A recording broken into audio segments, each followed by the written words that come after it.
ప్రభువైన యేసుక్రీస్తు యొక్క అతి పరిశుద్ధ నామంలో మీ అందరకు అమలాపురం హౌసింగ్ బోర్డు క్రీస్తు సంఘము మరియు కాకినాడ బాపూజీ నగర్ క్రీస్తు సంఘముల తరపున సత్య సువార్త అనే మా టీవీ ప్రసారాలకు స్వాగతం తెలియజేస్తూ ఉన్నాను.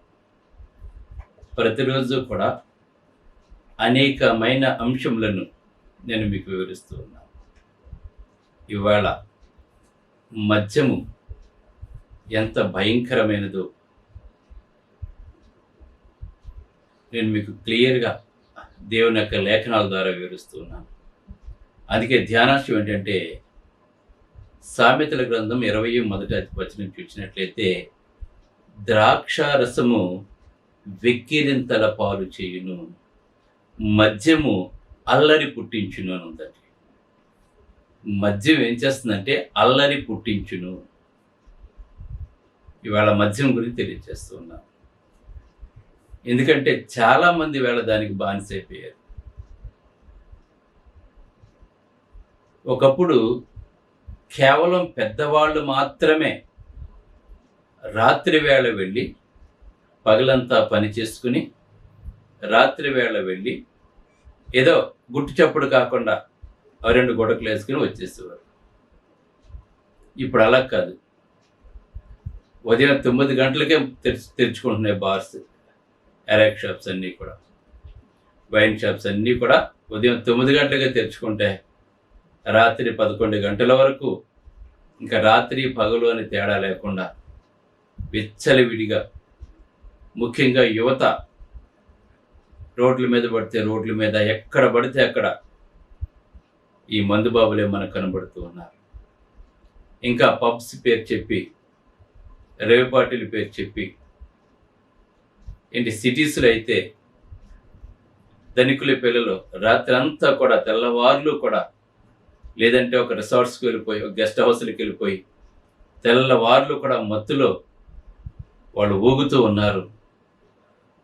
ఆ పేరెంట్స్కి తెలిసినా కూడా అదొక స్టైల్గా భావిస్తున్నారు, కానీ వారి భవిష్యత్తు ఎంత భయంకరమైపోతుందో తెలుసుకోలేకపోతున్నారు. కనుక ఇటువంటి పాప ప్రపంచంలో మనం ఉన్నాం. ఇటువంటి పాప ప్రపంచంలోంచి దేవుడు మనల్ని పిలుచుకుంటున్నాడు, బయటకు వచ్చేయండి ఈ లోకం నుంచి. దేవుడు స్వరక్తమిచ్చి సంపాదించి తన సంఘంలోకి రమ్మంటున్నాడు. ఈ లోకంలో ఉన్న అల్లరితో కూడిన, మత్తుతో కూడిన అన్నిటిని కూడా విడిచిపెట్టేయమని చెప్తున్నాడు. పాపపు జీవితాన్ని విడిచిపెట్టేయమని చెప్తున్నాడు దేవుడు. ప్రార్థన చేసుకుందాం. పరలోకమందున్న మా ప్రియ తండ్రి, పరిశుద్ధుడా, నీ పరిశుద్ధ నామములకు స్తోత్రములు స్తుతులు తెలియజేస్తూ ఉన్నాను తండ్రి. మా ప్రియులకు అనేకమైన సత్యమైన సంగతులు లేఖనాల ద్వారా వివరిస్తూ ఉన్నాను తండ్రి. ఈవేళ మద్యము అల్లరిపాలు చేస్తుందని తండ్రి వివరిస్తూ ఉండగా, దానికి బానిసైన వారు తమ కుటుంబాలు ఎలా నాశనం చేసుకుంటున్నారు, వారి జీవితాన్ని ఎలా నాశనం చేసుకుంటున్నారు బైబిల్ వివరిస్తూ ఉండగా, మా ప్రియులకు నేను దాన్ని వివరిస్తూ ఉండగా, వాటికి బానిసలు కాకుండా ఉండటానికి ఈ ప్రసంగం సహాయపడేలా చేయమని వినయపూర్వకముగా యేసు క్రీస్తు యొక్క పరిశుద్ధ నామములో ఈ ప్రార్థన చేయుచున్నాను తండ్రి, ఆమేన్. ఈవేళ మందు తాగటం ఒక ఫ్యాషన్ అయిపోయిందండి. ఈవేళ బీర్ బాటిల్స్ పట్టుకొని మోటార్ సైకిల్ మీద తిరగటం, తాగుతూ వెళ్ళటం, కారులో తాగుకుంటూ వెళ్ళటం, ఆ బాటిల్స్ రోడ్ల మీద పగలగొట్టేయటం, ఇదంతా కూడా ఒక స్టైల్ అని చెప్పి అనుకుంటారండి వేళ. అదేదో విజయానికి సూచన అని చెప్పి అనుకుంటున్నారండి వేళ పిల్లలు. ఈవేళ మద్యానికి బానిసైన వారు పిల్లల దగ్గర నుంచి మొదలుపెట్టి హై స్కూల్ పిల్లలు కూడా బీర్ తాగేస్తున్నారు. అటువంటి ఆ బీర్తో మొదలవుతూ ఉంటుంది వాళ్ళ జీవితం. అలాగనే కాలేజీకి వెళ్తున్నటువంటి వారు, యుక్త వయసులో ఉన్నటువంటి వారు, మధ్య వయసులో ఉన్నటువంటి వాళ్ళు, నడి వయసులో ఉన్నటువంటి వారు, ముసలివాళ్ళు అందరూ కూడా ఇంచుమించు అందరూ కూడా మద్యానికి బానిసలు అయిపోయారు. ఏదైనా ఒక పండుగ వస్తే ఆ రోజున ఎంత అమ్ముతారు అంటే మంచి నీళ్ల కంటే కూడా ఎక్కువ మందు తాగుతున్నారు. డాక్టర్లు రోజు 4 లీటర్లు నీళ్లు తాగండి అంటారు. నీళ్లు తాగరు కానీ అంతకు మించి మందు తాగుతూ ఉన్నారు. మరికొంతమంది అయితే ఉదయాన్నే మొదలు పెట్టేస్తారు, సాయంకాలం వరకు తాగుతూనే ఉంటారు. ఆ మత్తులో పడినటువంటి వాడు ఏం కోల్పోతాడో దైవ గ్రంథం మనకు తెలియజేస్తూ ఉంటుంది. ఇవాళ కుటుంబాలు మర్చిపోతున్నారు, పిల్లలు మర్చిపోతూ ఉన్నారు, అప్పుల పాలైపోతున్నారు, ఆస్తులు అమ్మేసుకుంటున్నారు, బుద్ధిహీనులు అయిపోతూ ఉన్నారు. దీని అంతటికీ కారణం ఏంటంటే మద్యం. మనిషిని మత్తులోకి తీసుకుని వెళ్ళిపోతుంది, అన్కాన్షియస్లోకి వెళ్ళిపోతూ ఉంటారు. ఇప్పుడు ఈ మద్యంతో పాటు ఇంకా నార్కోటిక్స్ అని చెప్పేసి, హెరాయిన్ అని చెప్పేసి, కొకైన్, గంజాయి, ఈ మధ్యకాలంలో చూసినట్లయితే గంజాయి చాలా ఎక్కువైపోయిందండి. ఇంత టెక్నాలజీ డెవలప్ అయినా కూడా ఈవేళ గంజాయి ఒక చోట నుంచి ఇంకొక చోటికి రవాణా అవుతున్నది అంటే ఇది అధికారులకు తెలియకుండా జరగదండి.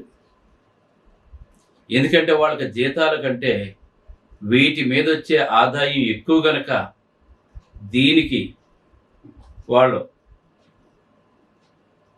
అంటే ఇన్కమ్ ఎక్కువ రావటం వాళ్ళు ఏం చేస్తారంటే దీనికి అట్రాక్ట్ అయిపోయి వాళ్ళు చూసి చూడనట్టు వదిలేస్తూ ఉంటారు. కొన్ని లక్షల మంది జీవితాలను నాశనం చేసేస్తున్నారు. ఈవేళ సరైన ప్రభుత్వం కనుక ఉన్నట్లయితే, సరిగ్గా కనుక వ్యవస్థలు పనిచేస్తున్నట్లయితే, అధికారులందరూ కూడా కరెక్ట్గా పనిచేస్తున్నట్లయితే ఒక్క చోట నుంచి ఇంకొక చోటకి ఎట్టి పరిస్థితుల్లోనూ కూడా రవాణా కాకుండా ఉంటుంది. అంటే ఇంత టెక్నాలజీ డెవలప్ అయిపోయినా కూడా అన్ని చోట్లకి కూడా రవాణా అవుతున్నాయి అంటే ఎలా అవుతున్నాయి? సరైన నిఘా లేకపోవటం, ఒకవేళ నిఘా ఉన్నా కూడా వాళ్ళు డబ్బుకి అమ్ముడైపోవటం వల్ల ఇవి జరుగుతున్నాయి. అనేక మంది బాలల యొక్క భవిష్యత్తుని వాళ్ళు అగమ్య గోచరంలో పడేస్తున్నారు, కేవలం 4-5 కుటుంబాలు బాగుండటం కొరకు. మరికొంతమంది అయితే ఎవరైతే పొలిటికల్ ఇన్ఫ్లుయెన్స్ ఉంటుందో వాళ్ళకి అండతో మళ్ళా వాళ్ళు గెలవటానికి వాళ్ళకి డబ్బు కావాలి కనుక ఇటువంటి ఇల్లీగల్ వ్యాపారాలు చేస్తూ ఉంటారు.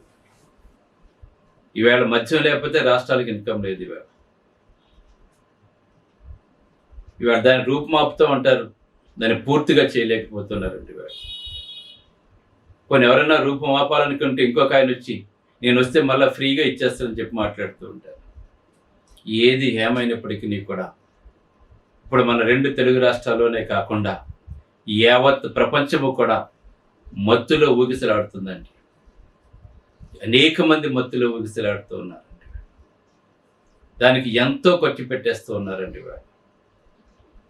అయితే దైవగ్రంథం ఏం తెలియజేస్తుందంటే ద్రాక్ష రసము వెక్కిరింతల పాలు చేయును. ఎందుకంటే మద్యం తీసుకున్నటువంటి వాడు విచక్షణ కోల్పోతూ ఉంటాడు, ఏం మాట్లాడతాడో అర్థం కాకుండా మాట్లాడుతూ ఉంటాడు, నోటుకొచ్చింది మాట్లాడుతూ ఉంటాడు. ఆ మందు తాగి వాడు ఇష్టం వచ్చినట్టు మాట్లాడుతుంటే ఇంట్లో పిల్లలు సిగ్గుపడుతూ ఉంటారు. ఎందుకంటే వాడు మాండండి, ఎందుకంటే అది మెదడుకి ఎక్కేస్తుంది అది. అందుకే ఇక్కడ మాట్లాడుతున్న వెక్కిరింతల పాలు చేస్తుంది మద్యము అల్లరి పుట్టిస్తూ ఉంటుందండి. ఈవేళ తాగేస్తాడు, చంపడానికి వెళ్ళిపోతాడు, ఆ మత్తులో చంపేస్తారండి, వెళ్ళిపోయి ఆ మత్తులో రేప్ చేసేస్తున్నాడు. ఈవేళ మనం చూస్తున్నాం. ఈవేళ అనేకమైన రేప్స్ జరుగుతున్నాయంటే, మానభంగాలు జరుగుతున్నాయంటే చాలామంది యువత మత్తులు ఇవన్నీ కూడా చేస్తున్నారండి. అంటే ఒకదానికొకటి లింక్ అవుతూ ఉంటుంది ఇది. కనుక దీనిని ప్రభుత్వాలు గట్టిగా అరికట్టాలి. సామాజిక కార్యకర్తలు కూడా వీటి విషయంలో పోరాడాలండి. ఎందుకంటే ఇది రాబోయే తరాన్ని పతన వైపు నడిపిస్తూ ఉంటుంది మద్యం. అందుకే మద్యము వెక్కిరింతల పాలు చేయను, ద్రాక్షరసం వెక్కిరింతల పాలు చేయను. ఎందుకంటే అప్పట్లో ద్రాక్షరసం ఎక్కువ వాడేవారండి, అదొక్కటే దాన్ని మత్తుగా వాడేవారండి అప్పట్లో. ద్రాక్షరసం మినిమం తీసుకుంటే చక్కటి ఆరోగ్యాన్ని ఇస్తుంది, రక్త పుష్టిస్తుంది, చాలా మంచిగా ఉంటుందండి. కానీ మితిమీరి తీసుకుంటే అది మత్తుకు బానిస అయిపోతుందండి. కానీ ఇప్పుడైతే అనేక రకాల మత్తు పదార్థాలు వచ్చేసినాయి. ఇప్పుడు అనేక రకాల మత్తు పదార్థాలు వచ్చేసినాయి ఇప్పుడు. అందుకే మద్యము అల్లరి పుట్టించును, దాని వశమైన వారందరూ కూడా జ్ఞానము లేని వారని మాట్లాడుతున్నాడండి. ఎవరైతే ఈ మద్యానికి వశమైపోతారో వారందరూ కూడా జ్ఞానము లేని వారు భవిష్యత్తుని గురించి ఆలోచించరని చెప్పి మాట్లాడుతూ ఉన్నాడు జ్ఞాని అయిన సొలొమోను. ఇంకా కనుక మనం చూచుకున్నట్లయితే హోషేయ గ్రంథము 4:11 వారు మతి చెడిది అని మాట్లాడుతున్నాడు. ఎందుకంటే వారు వారి కాన్షియస్లో ఉండదండి, అన్కాన్షియస్లోకి వెళ్ళిపోతూ ఉంటారంట వాడు. ఇప్పుడు మనం ఉన్నాం అనుకోండి, మన గుర్తిస్తుంటాం మనం ఏది మాట్లాడాలి, ఏది మాట్లాడకూడదు, ఏం చేయాలి, ఏం చేయకూడదు అని చెప్పేసి. కానీ అన్కాన్షియస్లోకి వెళ్ళిపోయేవారు ఈ మధ్య వాళ్ళు ఏం చేస్తుంటారంటే మతి చెడిది అని మాట్లాడుతూ ఉంటున్నాడండి ఇక్కడ. ఇంకా యెషయా గ్రంథం 28:7 చూసినట్లయితే అది వారిని మింగివేయుచున్నదని తెలియట్లేదండి వాళ్ళకి. మంది ఎవరైతే ఎక్కువగా తాగుతూ ఉంటారో వారి కాలేయం విపరీతంగా పాడైపోతూ ఉంటుందండి, పాడైపోతుంటుంది. వీడు ఎప్పుడైతే అది పూర్తిగా పాడైపోయిందో వీడు చచ్చిపోతాడు, భార్య బిడ్డలు దిక్కులేని వాళ్ళు అయిపోతూ ఉంటారండి. చాలామంది ఈ మద్యానికి బానిసలైపోయి కుటుంబాల్ని నడి రోడ్లో పడేస్తారండి చాలామంది. కుటుంబ యజమాని బాధ్యతగా లేకపోతే చాలా భయంకరంగా ఉంటుంది. ఇంకా అప్పుల పాలైపోతారండి భయంకరంగా. లేదంటే ఆ సమయానికి మందు తాగకపోతే ఎవరిని పడితే వాళ్ళు సిగ్గు లేకుండా అడుక్కుంటారండి. వాళ్ళు ఒక 10 రూపాయలు, ఒక 20 రూపాయలు, ఒక 30 రూపాయలు ఇవ్వని చెప్పి అడుగుటానికి కూడా వాళ్ళు వెనకాడండి వాళ్ళు. అంటే వాళ్ళకి ఆ టైంకి వాళ్ళకి అలా అనిపిస్తూ ఉంటుందండి. అందుకే అది వారిని మింగివేస్తుందని చెప్తున్నాడండి. అందుకే దేవుడు తెలియజేస్తున్నాడు మనకి శరీర క్రియలు. అంటే ఇది శరీర గలతీ పత్రికలో 5:19 నుంచి చూసినట్లయితే శరీర క్రియల్లో కూడా మత్తిత్తలో ఉందని, అంటే మత్తులు, అంటే మందు తాగి మత్తులోకి వెళ్ళిపోయే వారి గురించి మాట్లాడుతూ ఉన్నాడు. కనుక నిశ్చయముగా దేవుని చిత్తాన్ని తెలుసుకోవటానికి మరియు చేయడానికి జ్ఞానులందరూ పరలోకంలో ఉండాలని కోరుకుంటూ ఉంటారు. అయితే మద్యం తాగినటువంటి వారు ఏం చేస్తారంటే వాళ్ళు వాటన్నిటినీ వదిలిపెట్టేస్తుంటారండి. వాడు ఆ మద్యానికంటే ఇంపార్టెన్స్ దేనికి కూడా ఇవ్వరండి. మనం దేవుని చిత్తాన్ని నెరవేర్చడానికి దేవుడు మనం సృజించుకున్నాడని, జగత్పునాది వేయబడక మునిపే క్రీస్తులో దేవుడు మనల్ని ఏర్పాటు చేసుకున్నాడని, ఆయన కృపామహిమకు మనం కీర్తి కలగ చేయాలని, ఈ దేహాన్ని విడిచిపెట్టిన తర్వాత పరలోకంలో దేవునితో దూతలతో కలిసి ఉండాలని ఈ ఆలోచన వాడు కోల్పోతూ ఉంటాడండి. వాడు కోల్పోతూ ఉంటాడు. అందుకే సామెతల గ్రంథం 23 చూసినట్లయితే 29 నుంచి 35 వచనాలు కనుక మనం ఒకసారి చూసినట్లయితే ఇక్కడ జ్ఞాని అయిన సొలొమోను రాస్తున్నాడన్న మాటలు ఏమైనా మాట్లాడుతున్నాడంటే, సామెతల గ్రంథము 23:29 నుంచి చూసినట్లయితే ఎవరికి శ్రమ, ఎవరికి దుఃఖము, ఎవరికి జగడములు, ఎవరికి గొడవ పడుతుంటారు చూడండి ఒకసారి. మందు తాగినప్పుడు ప్రతి భార్యతో గొడవ పడుతుంటాడు, పిల్లలతో గొడవ పడుతుంటాడు, దారిలో అందరితో గొడవ పడుతుంటాడు, ఎక్కడైతే తాగుతున్నాడో వాళ్ళతో గొడవ పడుతూ ఉంటాడు. చూసారా, జగడాలు వచ్చేస్తూ ఉంటాయి. అందుకే మాట్లాడుతున్నాడు. ఎవరు మాట్లాడుతుంటే ఎవరికి శ్రమ, లేదా తాగేసి రోడ్డుకి అడ్డంగా పడిపోతాడు, మట్టి అవుతుంది, బురద అవుతుందని చెప్పి ఏమి చూడలేడు, లేవలేని స్థితిలో ఉంటాడండి అక్కడ. మనం అది చూసేవాళ్ళకి అంత ఎలా ఉంటుందండి, జుగుప్సాకరంగా ఉంటుందండి అతను చూస్తే. వెక్కిరింతల పాలైపోతున్నారండి వాడు. అందుకే ఎవరికి శ్రమ, ఎవరికి దుఃఖము, ఎవరికి జగడములు, ఎవరికి చింత, ఎవరికి హేతువు లేని గాయములు, ఎవరికి మంద దృష్టి. అంటే దృష్టి మనకు ఇప్పుడు మనం చక్కగా తేటగా సమస్తాన్ని ఆలోచిస్తున్నాం, తేటగా మాట్లాడుతున్నాం, తేటగా సమస్తాన్ని చూస్తున్నాం మనం. కానీ ఈ మద్యం తీసుకున్నటువంటి వాళ్ళు, డ్రగ్స్ తీసుకున్నటువంటి వాళ్ళు మందమతలు అయిపోతూ ఉంటారండి. వాళ్ళు అప్పుడు ఏం చేస్తారో ఆ మత్తు విదిలిన తర్వాత వాళ్ళు ఏం చేస్తారో కూడా వాళ్ళకి తెలియదండి. మెదడు మొద్దుబారిపోతుంది, మందమతలు అయిపోతూ ఉంటారండి వాళ్ళు. అందుకే ఇక్కడ మాట్లాడుతున్నాడండి. ఎవరు మాట్లాడుతుంటే ఎవరికి మంద దృష్టి, అంటే మంద దృష్టి వచ్చేస్తూ ఉంటుందండి అతను వాళ్ళకి. అది ఏదో ఎక్కడికో వెళ్ళిపోతుందని చెప్పి అనుకుంటున్నారు, కానీ వాళ్ళు తమ జీవితాలని పతనం చేసుకుంటున్న సంగతి వాళ్ళు తెలుసుకోలేకపోతున్నారు ఈవేళ. కొంతమంది అయితే ఆత్మహత్యలు, ఆ డ్రగ్స్ దొరకకపోతే ఆత్మహత్యలు చేసుకున్న సందర్భాలు కూడా మనం చూస్తూ ఉన్నాం. ముఖ్యంగా యువత. ఇప్పుడు మన ప్రాంతాల్లో విపరీతంగా గంజాయి అమ్ముడైపోతుందండి. గంజాయి సాగు చేస్తున్నారు. ఎలా సాగు చేస్తారు? ఇప్పుడు డ్రోన్ కెమెరాస్ ఉన్నాయి, ఇప్పుడు సెటిలైట్ ఉంది అంతాను. అయినా సరే వాళ్ళు ఎలా సాగు చేస్తున్నారు? ఎవరు అనుమతులు లేకుండా ఎవరైనా సాగు చేస్తారు అసలు? దీన్ని బట్టి మనం అర్థం చేసుకోవాలి. మనం ఈ అధికారులు ఎంత నీచానికి పాల్పడుతున్నారో, ఎంతమంది జీవితాలు సర్వనాశనం చేస్తారో మనం అర్థం చేసుకోవాల్సిన వారు విన్నాం మనం. అందుకే మనం ఎప్పుడు కూడా, అందుకే మీరు నెమ్మదిగాను సుఖముగాను ఉండే నిమిత్తము మనుషులందరి గురించి, నాయకుల గురించి, అధికారుల గురించి ప్రార్థన చేయమంటున్నాడు దేవుడు. కేవలం మన సమస్యల గురించే మనం ప్రార్థన చేయకూడదండి.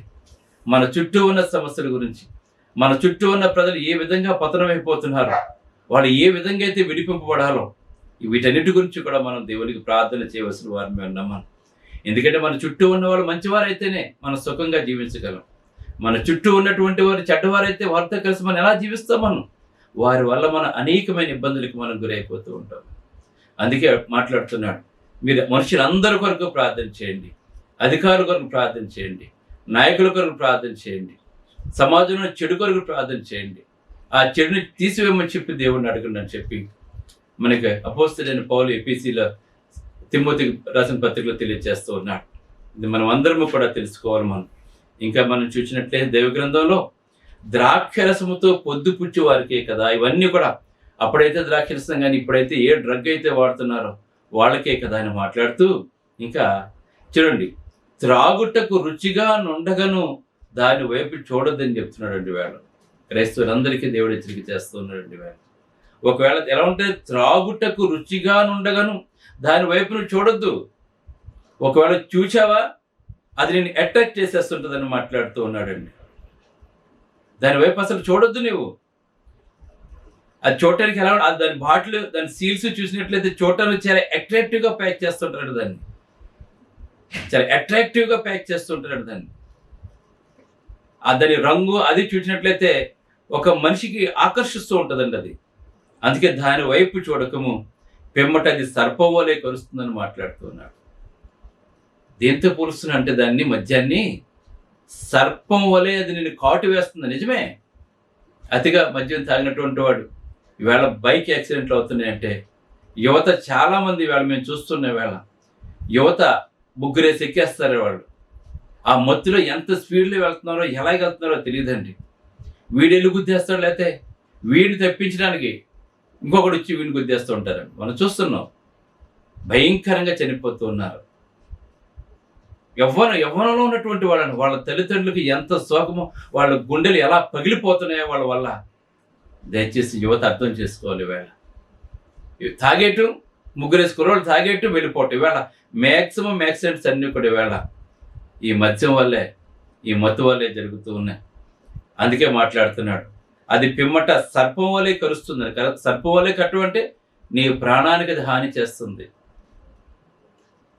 నీ ప్రాణానికి అది హాని చేస్తుందని మాట్లాడుతూ, కట్ల పావు వలె కాటువేను, విపరీతమైనవి నీ కన్నులు కనబడుతూ ఉంటాయి.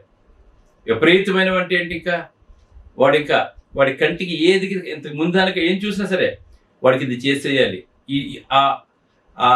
ఆ ఉద్రేకంలో చంపేయాలి, లేకపోతే మానభంగం చేసేయాలి, లేకపోతే ఏదోటి చేసేయాలి, లేదంటే కత్తి పెట్టుకుని వీరంగం చేసేయాలి, జనాల భయభ్రాంతులు చేసేయాలి. ఇవన్నీ కూడా ఆనిపెడుతున్నాడు అనమాట. అందుకే మాట్లాడుతున్నాడు, విపరీతమైనవి నీ కన్నులకు కనపడను, నీవు వెర్రి మాటలు పలుకుతావు. చాలా మంది చూసినట్లేదు, తాగేసిన తర్వాత వెర్రి మాటలు పలుకుతూ ఉంటారండి వాడు, వెకిలి చేష్టలు చేస్తూ ఉంటారండి వాడు, పలుకుతురు. ఇంకా మాట్లాడుతున్నాడు, నీవు నడి సముద్రంలో పండుకున్న వాడు వలె నుండి. ఎలా పోలిస్తున్నా అంటే మద్యం తాగేవాడిని నడి సముద్రం మధ్యలో పడుకుంటే మళ్ళీ తిరిగి వస్తాడు వాడు. అంటే ఆ కెరటాలో ఒడికి కొట్టుకుని పోతాడు, చచ్చిపోతాడు వాడు. నీవు కూడా అంతే. మద్యానికి గనుక నువ్వు బానిస అయినట్లయితే నడి సముద్రంలో పడుకున్న వాడితో సమానం అని చెప్పి మాట్లాడుతున్నాడు ఇక్కడ. అంటే తిరిగి మళ్ళా బయటకు రాలేడని చెప్పేసి. కనుక ఎట్టి పరిస్థితుల్లోనూ కూడా మీ పిల్లలు కానీ, మీ భర్తలు కానీ, మీ కుటుంబ సభ్యులు ఎవరైనా సరే మద్యం తాగుతూ ఉన్నట్లయితే దయచేసి మీరు దాన్ని ఆఫ్ చేయడానికి ప్రయత్నం చేయండి, మార్పించడానికి ప్రయత్నం చేయండి. ఎందుకంటే చిన్నప్పుడు చాలా ఫ్యాషన్ అని చెప్పి అనుకుంటారు పిల్లలు దాన్ని, కానీ చివరికి అది ఎక్కడి వరకు తీసుకుని వెళ్ళిపోతుంది. వాళ్ళు చూస్తున్న వేళ భార్యను పట్టించుకోవట్లేదు, పిల్లల్ని పట్టించుకోవట్లేదు, అసలు భవిష్యత్తు ఏంటో కూడా ఆలోచించడం లేదు. 4 డబ్బులు చేతికొస్తే వెంటనే వెళ్ళిపోవడం తాగేటువంటి, ఆ తర్వాత మళ్ళీ ఇంట్లో ఏమి ఉండక మళ్ళా కరెక్ట్ కాదని చెప్పి దేవుడు తెలియజేస్తున్నాడు. కనుక ఈ మద్యం తాగేవాళ్ళు ఏమని మాట్లాడుతున్నాడంటే, నడి సముద్రంలో పండుకున్నవాడు వలె ఉంది, వాడ కొయ్య చివరన పండుకున్న వాని వలె ఉంది. వాడకి చివర పడుకుంటే ఏమవుతుంది చెప్పండి? వాడు సముద్రంలో పడిపోతున్నాడు, తిరిగి వెనక్కి రాలేడండి. నన్ను కొట్టినను నాకు నొప్పు కలగలేదని మాట్లాడుతుంటాడు. ఎందుకంటే మత్తులో వాడికి ఏం చేస్తున్నా కూడా వాడికి అర్థం కాదు. నా మీద దెబ్బలు పడ్డను నాకు తెలియటం లేదు అనుకుంటాడు. నేను ఇప్పుడే నిద్ర లేచదును, మరలా దాన్ని వెతుకుతుందని చెప్పి ఇవాళ తాగే వాళ్ళందరూ కూడా అనుకుంటూ ఉంటారని చెప్పి జ్ఞాని అయిన సొలొమోను అది మనకు తెలియజేస్తున్నాడు ఈ విషయాన్ని. కనుక దేవుడు తెలియజేస్తున్నాడు, అది నీ ఆరోగ్యాన్ని పాడు చేస్తుంది, నీ కుటుంబాన్ని పాడు చేస్తుంది, నీ వ్యక్తిత్వాన్ని పాడు చేస్తుంది, నీ గౌరవాన్ని కూడా పాడు చేస్తుంది. నీ కన్నులు వింతైన వాటిని చూస్తూ ఉంటాయి, నీ హృదయంలో వక్ర బుద్ధిని పలుకుతుంది. కనుక దయచేసి ఎవరన్నా కనుక తాగుతూ ఉన్నట్లయితే దయచేసి మానేమని చెప్పండి. వారి కొరకు మీరు ప్రార్థన చేయండి. అది ప్రాణాంతకం, శాశ్వతమైన ఆశీర్వాదాల నుండి నేను వేరు చేస్తుందండి. అది నువ్వు ప్రార్థించలేవు, కీర్తించలేవు, వాక్యాన్ని చదవలేవు, ఆయన శరీరక్తాలు పాలు పంచుకోలేవు, నీకు వచ్చిన దాంట్లో తాగేస్తూ ఉంటే నువ్వు శ్రేష్ఠ భాగ్యం లేవు, నువ్వు ఎవరికి కూడా సహాయపడలేవండి. కనుక స్పష్టంగా ఆలోచించే సామర్థ్యాన్ని ధరించి వేస్తుంది. ఇది మనం అందరము తెలుసుకోవాలండి. కనుక దేవుని సంతోషపెట్టేవారిగా మనం ఉండాలి తప్ప ఈ మధ్య నిన్ను సంతోషపెడుతుందేమో కానీ అది నిన్ను నాశనం చేసేస్తూ ఉంటుంది. కనుక దయచేసి దాన్ని విడిచిపెట్టేయండి. నిజమైన సంతోషం దేవుని వద్ద ఉందండి. ఈవేళ చక్కటి భార్యనిచ్చి, ఒలివ మొక్క లాంటి పిల్లల్నిచ్చి, ఇక దేవునిలో నీకు సంరక్షణ ఇచ్చి, పరిశుద్ధాత్మ కాపుదలిచ్చి నిత్య జీవాన్ని ఇస్తానని చెప్తున్నాడు దేవుడు. శాశ్వతమైన సంతోషం దేవుని దగ్గర ఉంది. ఇక్కడ ఈ లోకంలో ఉన్న వాటిలో ఏది కాదు, ఈ లోకంలో ఉంది ఏది మనకు శాశ్వతమైన సంతోషం అవుతుందండి. ఇది కనుక ఈ లోకంలో ఉన్నదంతా కూడా మాయ. దయచేసి మీరు గమనించి, నిజమైన సంతోషం ఎక్కడ దొరుకుతుందంటే దేవుని దగ్గర దొరుకుతుంది, దేవుని యొక్క సన్నిధిలో దొరుకుతుందండి. దేవుడు నీకు ఇచ్చిన భార్య, దేవుడు నీకు ఇచ్చిన పిల్లలతో సంతోషంగా ఉండు, దేవుడు నీకు ఇచ్చిన సంఘంలో పరిశుద్ధులతో సంతోషంగా ఉండు. పాడటం ద్వారా, వాక్యం వినటం ద్వారా, సంఘ కార్యక్రమంలో పాల్గొనటం ద్వారా, ఇతరులకు సువార్తను పాటించడం ద్వారా ఒక ఆత్మ రక్షిస్తే నీకు ఎంత సంతోషం ఉంటుందో నీకు తెలుసా? అలాగనే ఎవరికైనా నువ్వు మేలు చేయి, అప్పుడు ఎంత సంతోషం వస్తుందో నీకు తెలుసా? నీకు అది ఈ తాగినప్పుడు రాదండి ఆ సంతోషం. అది మనకి కనుక సమస్తము కూడా దేవునిలో ఉన్నాయి. కనుక దయచేసి మధ్య విక్రింతలు పాలు చేస్తుంది కనుక వాటిని విడిచిపెట్టేయండి. ఈ డ్రగ్స్ వైపు వెళ్లకుండా పిల్లలకి చిన్నప్పటి నుంచి కూడా కౌన్సిలింగ్ ఇచ్చి అవి ఎంత ప్రమాదకరమైన తల్లిదండ్రులు తెలియచేయండి. దేవునిలో నడిపించండి, దేవునితో కలిసి జీవించేయండి. ప్రార్థన చేసుకుంది. పరలోకమందున్న మా ప్రియ తండ్రి, పరిశుద్ధుడా, నీ పరిశుద్ధ నామమునకు స్తోత్రాలు తెలియజేస్తున్నాను తండ్రి. మధ్య విక్రింతల పాలు చేస్తుంది ప్రభు, అది ఆరోగ్యాన్ని క్షీణింపచేస్తుంది ప్రభు, కుటుంబ సంతోషాన్ని పాడు చేస్తుంది ప్రభు, విక్రింతల పాలు చేస్తుంది తండ్రి.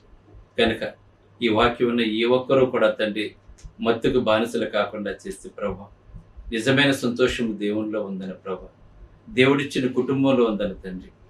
ప్రతి కుటుంబం కూడా భూమి మీద స్వర్గంలాగా చేసుకోవాలంటే ప్రభు, ప్రతి కుటుంబము దేవునితో నడిచినప్పుడే, దేవునితో కలిసి జీవించినప్పుడే ఉంటాయి. కనుక ఈ మద్యము అనే బంధకాల నుంచి ప్రతి ఒక్కరిని కూడా విడిపించు తండ్రి. ప్రతి ఒక్కరూ రక్షించబడి పరిశుద్ధాత్మ పరం పొంది ప్రభు, నీ కుటుంబంలో సంతోషంగా జీవింపచేయమని వేడుకుంటూ, నీ కుమారుని యొక్క రాకడ కొరకు ఎదురు చూస్తూ, యేసుక్రీస్తు చేసిన త్యాగము, ఆయన మేడలో చూపిన ప్రేమను మేము అందరికీ పంచే కృపను మాకు దయచేయమని. నేను నా కుటుంబం ఎల్లప్పుడూ ఆరోగ్య సేవ చేసి అనేక సంవత్సరాల సంఘాలు ప్రారంభించి అనేక ఆత్మలు రక్షించి ప్రభు, నిజమైన సంతోషం దేవుని ఉందని చెప్పడానికి ఈ ప్రసంగం సహాయపడలే చేయమని, ఈ వాక్యం వింటున్న ప్రతి ఒక్కరిని పేరు పేరు వస్తున్న బలపరిచి దీవించి ఆశీర్వదించమని క్రీస్తు యేసు నామములో ప్రార్థించి వేడుకొనుచున్నాను తండ్రి. ఆమేన్. మీ అందరికీ వందనములు. బ్రదర్ జార్జ్ రాజు వారా, church of Christ, housing board, Amalapuram, near KIMS medical college, Konaseema district. 533201. Mobile number 9848730355 92933 Email ID georgerajuvara@gmail.com. Website www.helpingforpoor.com.